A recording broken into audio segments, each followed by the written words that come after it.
Time and again in the book of Proverbs, the writer has warned the student about the strange woman. Proverbs 2:16, to keep thee from the strange woman, the stranger that flattereth with her words. Proverbs 6:24, warning about the flattery of the tongue of the strange woman. Proverbs 7 is going to include that, and then it is going to give a very detailed and explicit demonstration of her flattery. Proverbs 7 begins with a very recognizable, familiar exhortation. My son, keep my words and lay up my commandments with thee. Not only retain, but treasure my words and my commandments. Hold on to them, preserve them. Bind them about thy fingers. Write them upon the table of thine heart. Bind them about thy fingers. This would be a reference to the Old Testament concept of the fringes and the phylacteries and the reminders that they were to attach to themselves. Write them upon the table of thine heart.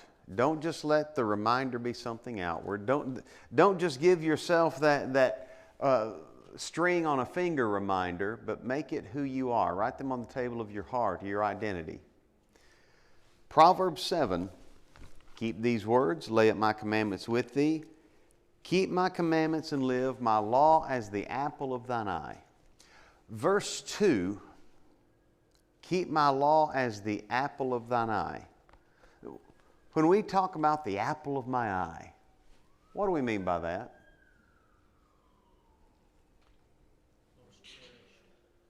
Does that mean somebody threw an apple at me and hit the bullseye just right square in the pupil? John said the most cherished. The word translated apple here is later going to be translated with the concept of midst in this very chapter. The word's only used 5 times in the Old Testament. It's Ishan, and it carries the idea of the middle of something, or it can actually be translated as the little man. The idea is the little man of the eye.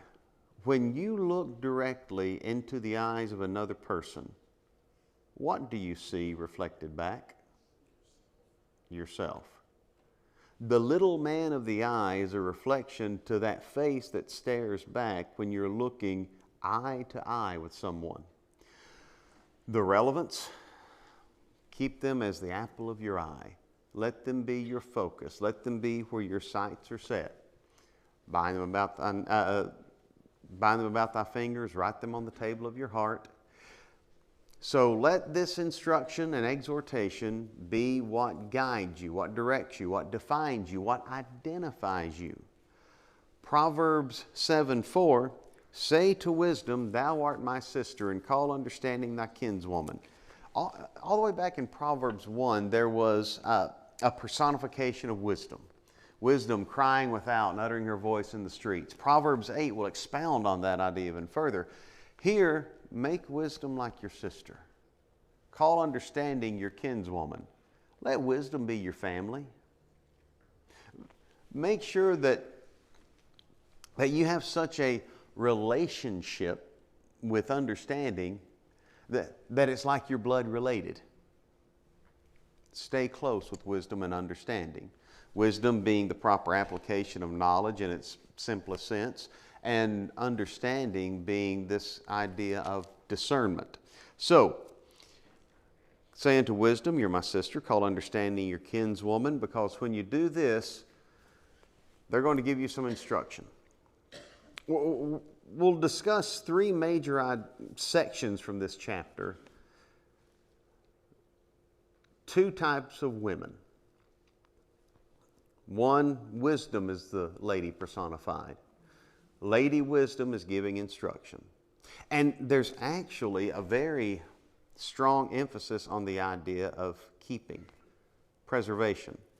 Glance back through the first 4 verses again. My son, keep my words. Lay up my commandments with thee. Keep, guard, protect, treasure. Keep my commandments and live, my laws, the apple of thine eye. Hold them close, hold them fast.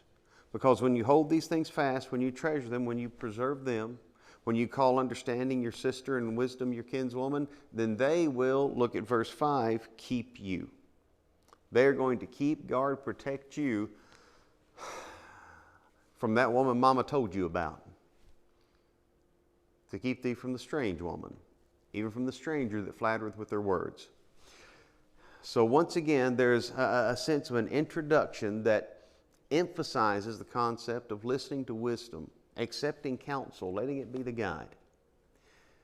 Letting it be the guide that protects from trouble. Travis Tritt had a song, I Smell Trouble. There have been many that could have had that written on their birth certificate. The one about to be described certainly could. And so could the woman that he meets.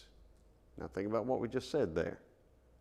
The one about to be described is first a male, and then he's going to meet a woman, and both of them are Trouble. Picking up at verse 6. For at the window of my house, now he starts to describe a scene that he has observed. At the window of my house, I looked out my casement. He's looking through the lattice work of his house. And the word translated look carries the idea of a peering, a raising of the neck. This is a look that takes some effort, which is interesting given the duration of this look as we put together the different elements of what's revealed. But for now, at the window of my house, I looked out of my casement. I beheld among the simple ones. I discerned among the youths a young man void of understanding. I looked out my window and I saw him. Now here's something that's worth keeping in mind. This is the wise man speaking. And what he observes is taking place on the street in front of his house. This is in his neighborhood. Well, we can't be dogmatic with any assumptions, but based on the counsel he's giving, I don't know that he lives in a rough neighborhood. So what he's about to describe is about to take place in an area that you might say, well, that's a decent area. He's looking out of his own window, and he discerns among the simple ones. He beheld among the simple ones. He discerns among the youths a young man void of understanding. The word translated understanding here is not the Hebrew word being or to being. To being or not to being, that's not the question. The word translated understanding here is lab. Lab is that word that is so often translated heart. Here is a young man void of heart, void of center, void of identity. He doesn't know who he is. He has no proper sense of self. He doesn't know who he is or who he's supposed to be. This might well be the young man that's trying to find himself. Hey folks, if you're trying to find yourself, stop looking and start making decisions. The young man trying to find himself is going to be tossed to and fro and carried about with every wind of whatever comes his way. The one that decides who he's going to be will be stable. Will there still be hard times and difficulties? Yes. But here's a young man that doesn't know who he is. He's void of understanding. He's void of a center. And because he's void of a center, he's going to chase anything that seems like it would be pleasurable or build him up in some way. And right now there's something very specific that he has in mind. It can be easy to read this passage and perceive this young man as meandering nonchalantly and directionless, and he just happens to pass by near her corner. That's not what's happening.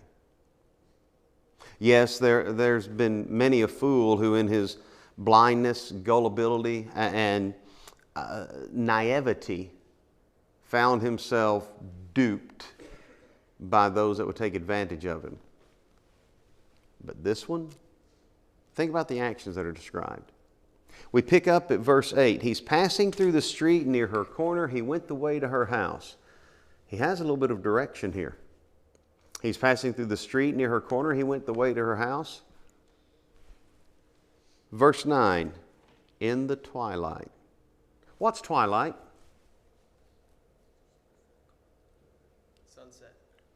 sunset, right? The sun's gone down, the light's going away.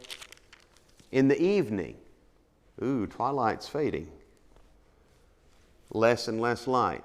In the twilight, he's there after work. The sun's going down.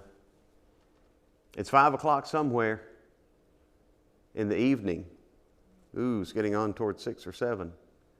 In the black and dark night, and here he is still going back and forth. He's passing through the street near her corner. That's not one direction. He's waiting. This is the one who knows what he's trying to find, whether he knows who the one is he's trying to find. And he knows where to find it. And it may well be the case he already has a very specific woman in mind as he goes straight to this house, because there's not a red light on her door. Now, she's going to be dressed like a lady of the night, and we'll discuss some of the implications of that momentarily. But she's also the one that says the goodman is not at home. He's gone a long journey and will return at the time of the day appointed. This is a married woman. This is a married woman who is putting on a front and a show, who's trying to maintain a sense of credibility, which is probably why she didn't come out in the twilight or in the early evening, but opened her door in the black and dark night. And so here he is waiting for her to let him know when the coast is clear. Okay. He's there with purpose. Naive? This lack of a sense of self absolutely hits on a concept of some form of naivety. But that doesn't mean that he's ignorant about what he's doing.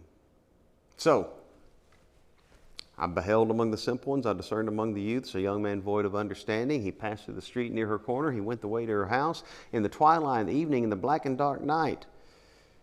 And there met him a woman with the attire of an harlot and subtle of heart.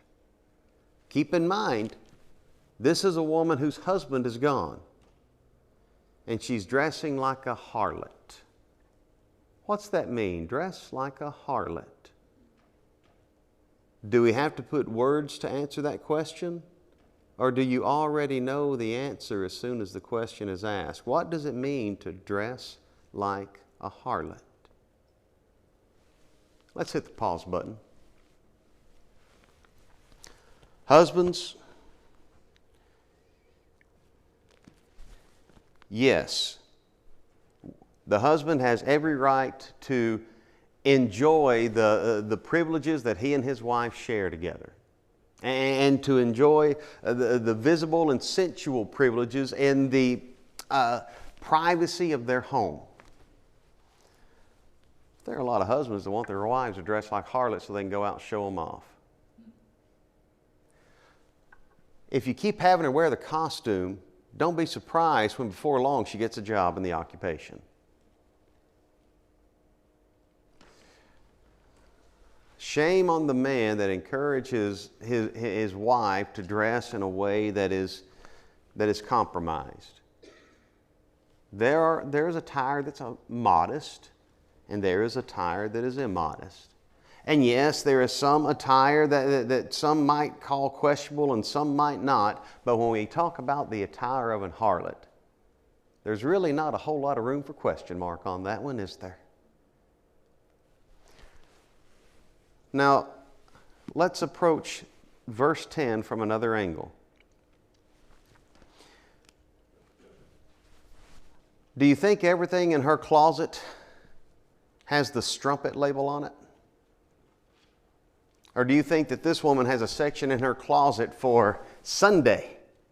Actually, for her it would be Sabbath, but you get the idea.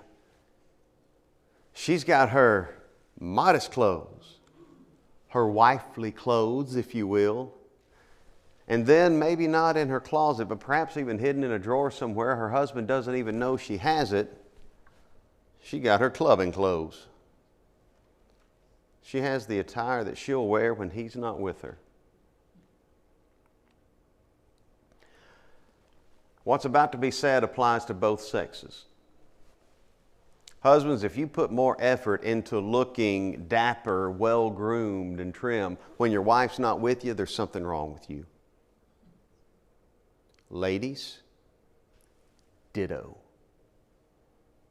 If she puts more effort into looking a certain way for work, or a certain way when she's spending time with the girls,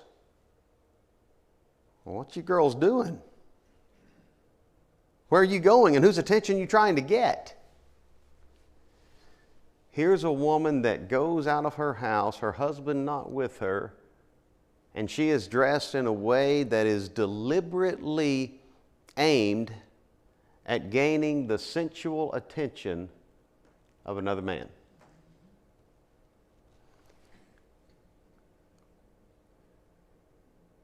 Sadly to say, over the course of the last 20 years, these eyes have seen too many examples of women in the church that needed to clean out the closets. And too many men that were encouraging it. They're met with a woman with the attire of a harlot and subtle of heart. Subtle of heart, what's that mean? She's guarding her heart. Not guarding her heart in terms of protecting it from poor influences, but she's subtle of heart in that she doesn't let everyone see who she is or what she is. She is manipulative. She is strategic. She is methodical. And she's the exact one he's trying to find. He's been waiting for her.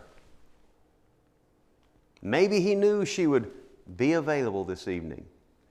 Maybe he didn't know, but he figured it was worth the time to wait just in case. Whatever his motive, here's where the interaction is going. There met him a woman with the attire of a harlot and subtle of heart. Now listen to the description given of her personality and her makeup. She is loud and stubborn. The King James has the word loud. The American Standard uses the word clamorous. The word could be translated as tumultuous. She's one that's going to let you know if she's not happy. And she's going to let you know in a way that if she ain't happy, ain't nobody happy. She is one that is going to be seen, she's going to be heard, she's going to draw attention. When she's ready to make a noise, she's going to make a noise. Isn't that interesting? She's also the one that's subtle of heart and knows how to put on a show. She knows how to make it look like she's a faithful wife to most of the people that see her. Which brings to mind this question: with whom is she loud and tumultuous? Oh, there's a chance that she behaves that way in front of everyone. But more than likely, she is loudest and most tumultuous. She is most clamorous. She is the squeakiest wheel in the ears of the one that she has made to feel like he's closest to her. That's going to be her husband. That might be why he's gone on a long journey and taken a bag of money with him. He may have needed a vacation from her. And that's going to be the way that she treats this paramour. She's loud and stubborn. The word translated stubborn, willful, rebellious. She's going to do what she wants, and if that means circumventing or subverting the authority of her husband, she will. The authority of her God, you betcha. So, whereas Lady Wisdom gives instruction, here's this adulterous woman. She's loud and stubborn. Her feet abide not in her house. Now is she without, now in the streets, and lieth and wait at every corner. Well, now wait a minute. He had to wait on her for a period of time, from twilight to evening to black and dark night. She wasn't out there then, no. But those that want to find her can find her. And if you want to take this description as a general description of her type of person, oh, you can find them out in public. Or you can find them just outside their doors. Now is she without? One translation has outside the door. Now in the streets or in the wider places. She lies in wait at every corner. Sometimes she's just barely outside the door. Sometimes she's in the street. Sometimes she's in the broadest of public spaces. So here she is. She's loud and she's rebellious. By the way, let's ask this question. A tire of a harlot, two-faced, subtle of heart, loud, and I'm going to do my thing no matter what. Ladies and gentlemen, please give an answer. Does this society wherein we live frown upon such a woman or glorify her? I'm waiting for the answer. How do we portray such a one with our sons and with our daughters?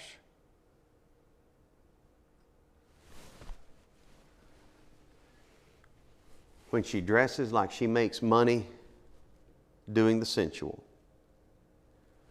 When she behaves like she's going to make a scene until she gets what she wants.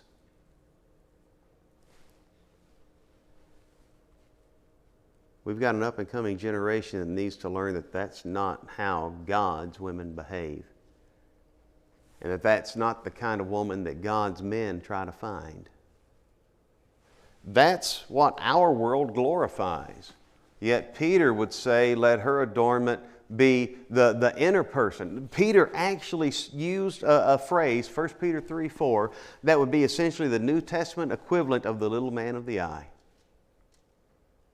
When Peter said, let her adornment be the hidden man of the heart, a meek and quiet spirit, there's a vast difference between 1 Peter 3:4 and Proverbs 7:10 through 12. By the way, that little man of the eye, that Ishon concept that we mentioned all the way back up in Proverbs 7:2, that word that's only used 5 times in Scripture is used again in Proverbs 7, what verse was that? Proverbs 7:9, in the twilight, in the evening, in the black and dark night. Black and dark night, the Ishon night, the middle of the night. So, here's this adulterous woman. Now, Lady Wisdom gives instruction. But this adulterous woman, by the way, he's been waiting for her. And here she comes. Listen to her words. So she caught him, verse 13, and kissed him. Gentlemen, you come home from work. Your wife is home, whether she stays at home or whether she is home before you, whatever the case, you get home from work, and as you enter the door, your wife grabs you and kisses you. Are you glad you come home? How does that make you feel? She caught him and kissed him. Now, ladies, by and large, husbands know that there are times that they can do that, but they need to read the room before they try to do that, because there are times that it just doesn't resonate. But I can promise you, the wife that greets her husband that way, it's not going to get old. Not provided that it's sincere. And the reason that's important, Scott, we're not talking about wives and husbands. We're talking about this woman that's, you're right. We're talking about a woman who's giving this man who doesn't know who he is exactly what he wants. She's making him feel a certain way. So she caught him and kissed him. And with an impudent, that is a bold face. She's got a hard forehead. She's shameless. She has no qualms, no reservations. With an impudent face, she said unto him, I have peace offerings with me. Whew. There's a lot wrapped up in that statement. I have peace offerings with me. This day have I paid my vows. Peace offerings, that would be offerings made to whom? What are peace offerings? A peace offering involves a sacrifice. A peace offering involves an act of worship. So as she speaks to him, she connects herself with religious devotion. But not only that, there's Kiel and Delitzsch, in commenting on this particular passage, noted that this gives a bit more insight into the nature of the customs of the day and how some of the religious observations had deteriorated.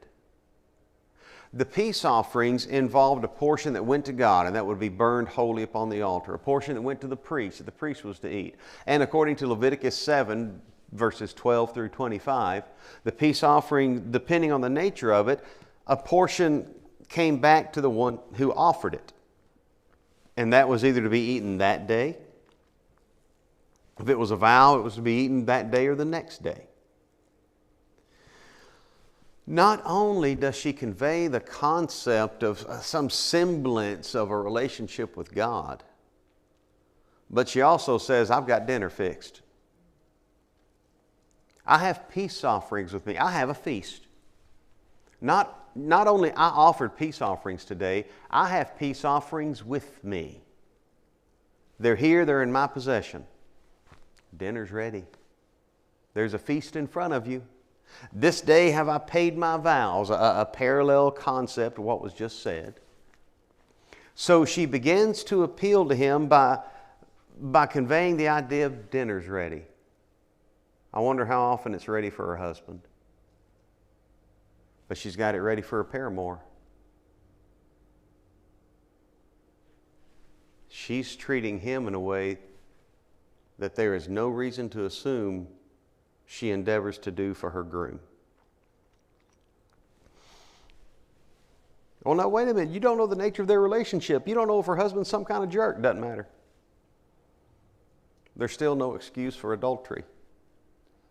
Whether it's the husband that is the guilty one or the wife that is the guilty one or both.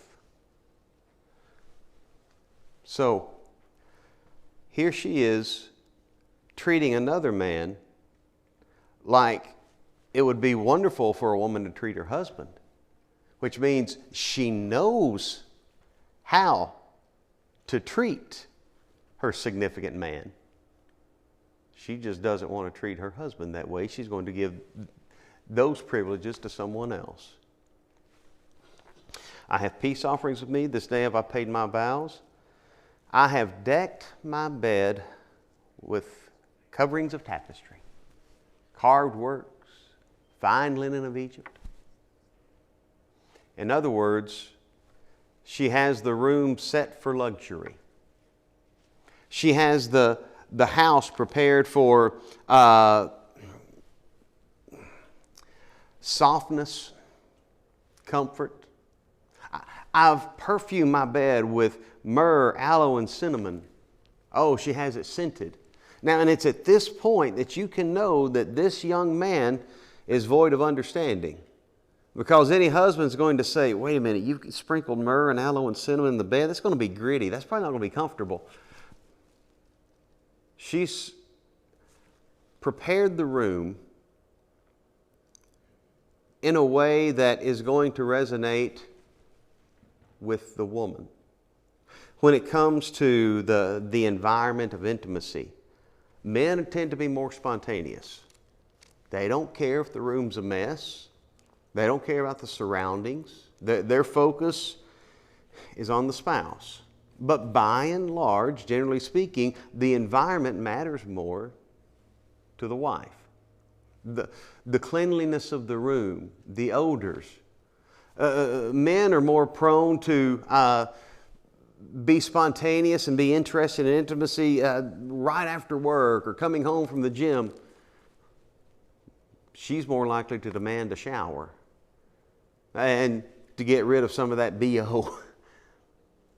Here she's describing a scene that is going to appeal to both. It behooves us to say again, the things that she says here are conveyed as the words of the adulterous woman winning over and wooing her paramour.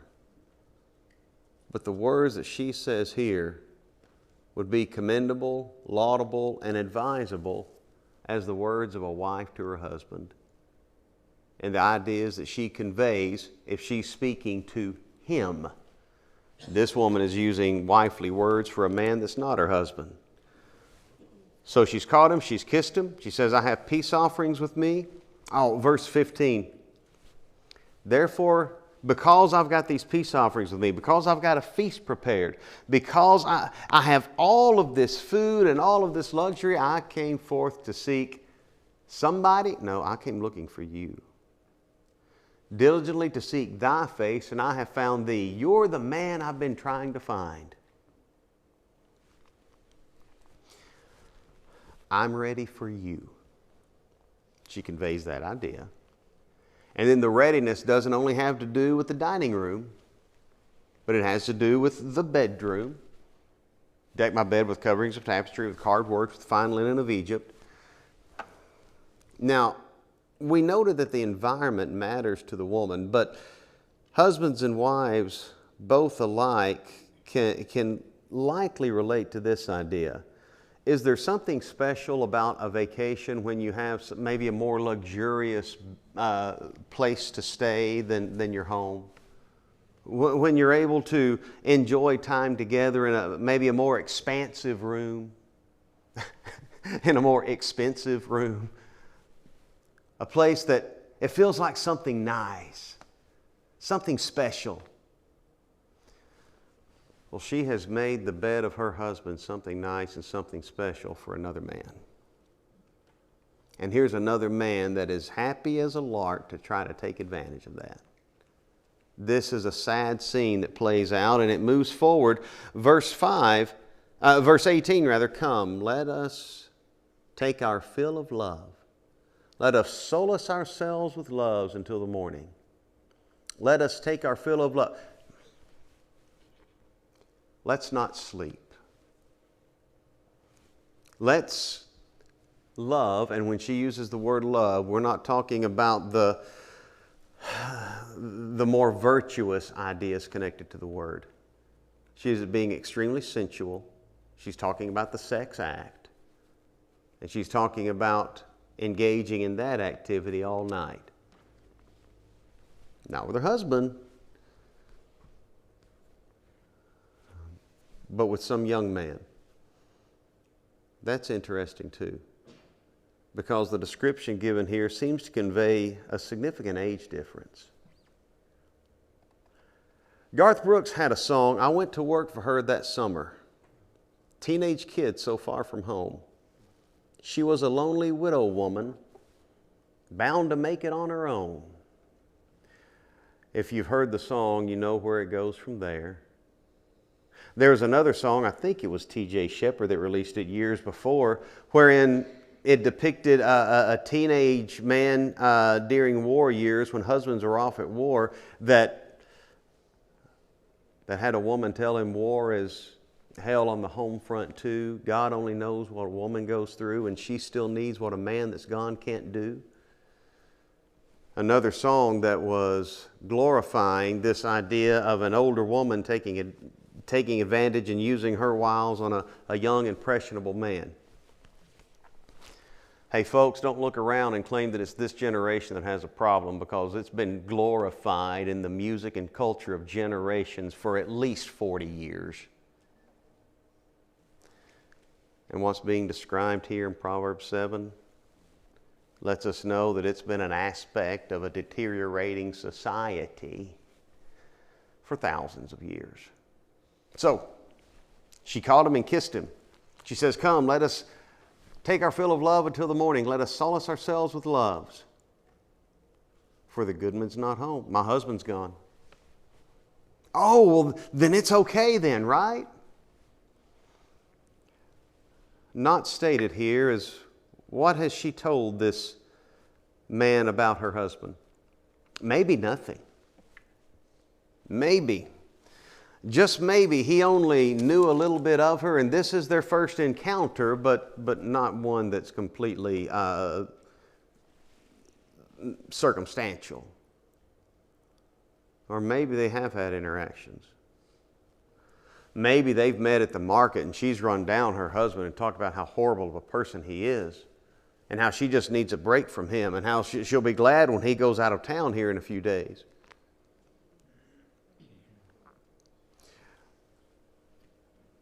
Let there be no doubt. It is the nature of the villain to describe the just as villains. And the one that is constantly running down a spouse, while at the same time exhibiting questionable behavior, the problem might not be that defamed spouse. Just something to keep in mind. So, picking up at verse 19, the goodman is not at home, he's gone a long journey. He's taken a bag of money with him and shall come home at the day appointed. Flattery. Verse 5 said to keep thee from the strange woman, from the flattery of the tongue. The strange woman that flatters with her words. You want to know what flattery sounds like? Dig into Proverbs 7, 6 through 20. Listen to those things that she's saying. And it works. Verse 21, that husband's taking a bag of money with him. He's not going to be home until the day appointed. Well, we've got time. And it worked. With her much fair speech, she caused him to yield. With the flattery of her lips, she forced him. The word translated forced here is the same word translated forced in 2 Samuel when the description is given of what Amnon did to Tamar. The wise man conveys the idea that she raped him with her words. She overpowered him with her words. Now, this young man is not the victim. But he's certainly been swayed and influenced and convinced to engage based on the words. Question: is anything said in this chapter about her beauty?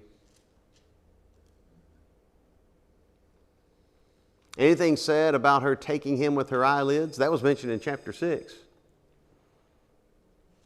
Not one thing is said about her appearance, except for how she adorns herself.